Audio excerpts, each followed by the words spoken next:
At Seafolly, we believe fit is more of a feeling than a size. Hi, my name's Monique Bowie. I've grown up by the beaches in Cronulla and my favourite bikini label is Seafolly. Today Monique has on the slide triangle, which is the perfect shape for most cup sizes. Features removable contouring and sits perfectly on an A through to a C cup. The neck and the back tie can be adjusted for the perfect fit. Tie side bottoms are perfect as the ties on the side add volume to the hip. They can be adjusted up or down to create a really nice shape. Bandos are a great shape for many cup sizes, plus no tan lines. Often they'll come with an underwire for a larger bust for more support and the option of a removable strap if you're swimming.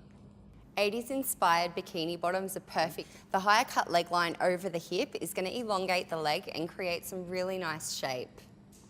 Look for something that's a bit more of a skimpier cut, such as a Rio or a Brazilian pant. This briefer style is going to bring out the natural shape of your bottom.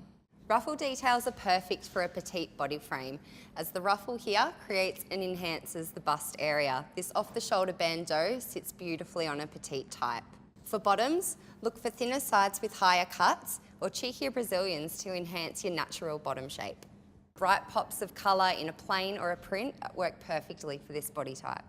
Petite body types look fantastic in anything with a plunging neckline. Look for something with detail up the top that's really going to enhance the bust, such as these laser cutouts that really draw the eye up.